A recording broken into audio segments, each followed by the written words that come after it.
अस्सलाम वालेकुम, welcome to ग़िज़ा कदा। व्यूवर्स, उर्वी बहुत से लोगों को पसंद नहीं होती, खास तौर पर बच्चे तो बिल्कुल भी शौक से नहीं खाते, इसे देखते ही मुंह बना लेते हैं। लेकिन आज मैं आपके साथ एक ऐसी रेसिपी उर्वी की शेयर करूंगी जो कि चटपटी, क्रिस्पी और प्याज की भुजिया के साथ बिल्कुल एक नए और मुनफरिद तरीके के साथ हम इसको बनाएंगे। तो हम बिना देर किए इसे शुरू करते हैं। सबसे पहले हमने यहाँ पर एक पैन में 4 टेबलस्पून कुकिंग ऑयल लिया है। जैसे ही ऑयल थोड़ा सा गर्म हो जाए तो इसमें शामिल करेंगे 1 टेबलस्पून अजवाइन और इसे यहाँ पर 1 से 1.5 मिनट के लिए हमने तड़का लेना है, यानी कि टेम्पर करना है। व्यूवर्स, अजवाइन का तड़का उर्वी के टेस्ट को 4 चांद लगा देगा और ये हाजमे के लिए भी बहुत शानदार होता है। अब हम इसमें ऐड करेंगे उर्वी। व्यूवर्स, उर्वी को छील कर अच्छी तरह से हमने धो लिया था, फिर इसे खुश्क किया और इस तरह से हमने फ्राइज की तरह लंबे टुकड़ों में इसे काट लिया है। व्यूवर्स, उर्वी को वॉश करने के बाद आपने उसे खुश्क जरूर करना है, अदरवाइज ये लेसदार और बहुत ज्यादा चिपचिपी स्टिकी सी बनेगी। यहाँ पर हमने उर्वी को अजवाइन के साथ हाई फ्लेम पर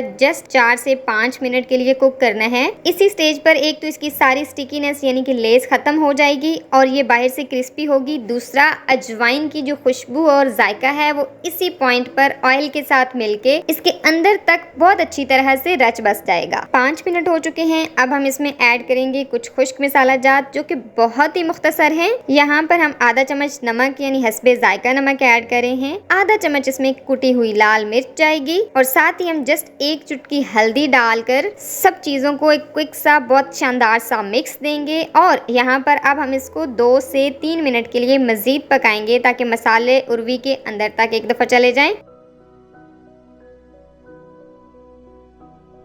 उर्वी को पकते हुए टोटल यहाँ पर करीब 8 से 10 मिनट हो चुके हैं। अब इस पॉइंट पर हम बारीक स्लाइस किए हुए प्याज ऐड करेंगे। व्यूवर्स, प्याज इस रेसिपी में हमने सबसे आखिर में डालने हैं ताकि उर्वी के साथ मिलकर बहुत ही क्रंची सा टेस्ट दें। अगर हम इनको शुरू में डाल देंगे तो ये बहुत ज्यादा गल जाएंगे, इसलिए उर्वी की इस रेसिपी के अंदर आपने प्याज आखिरी स्टेज पर ही डालने हैं। प्याज ऐड करने के बाद सिर्फ हमने यहाँ पर मजीद 5 से 7 मिनट तक पकाना है ताकि प्याज हल्के से सॉफ्ट हो जाए और इनका जो जायका और मिठास है वो उर्वी के साथ अच्छी तरह से शामिल हो जाए। और उसके बाद ताज़ा हरा धनिया हम शामिल कर देंगे इसके ऊपर। उर्वी को आमतौर पर वही रवायती तरीके से एक ही तरह से मसाला बना के बनाया जाता है, जिस वजह से ना तो बच्चे शौक से खाते हैं और ना ही बड़े। लेकिन एक ही चीज को हम जब मुनफरिद तरीके से बनाते हैं, बच्चे और बड़े सब बहुत शौक से खाते हैं, इसीलिए हमने इसको बिल्कुल एक डिफरेंट वे से बनाया है। माशाल्लाह से बहुत ही शानदार खुशबू आ रही है। जो हमने इस रेसिपी के अंदर अजवाइन डाली है उसने जायका और एरोमा दोनों को 4 चांद लगा दिए हैं। व्यूअर्स, अब आपके बच्चे उर्वी देखकर मुंह नहीं बनाएंगे, बस आप एक दफा इस रेसिपी को ट्राई करके देखें। जो एक बार खा लेगा वो बार बार आपसे फरमाइश करके बनवाएगा। उम्मीद है ये उर्वी की मुनफरिद और मजेदार रेसिपी आपको पसंद आई होगी। अगर रेसिपी अच्छी लगी है तो अपने चैनल ग़िज़ा कदा को सब्सक्राइब करना ना भूलिए। मिलते हैं अब एक नई और मुनफरिद वीडियो के साथ, तब तक के लिए अल्लाह हाफिज।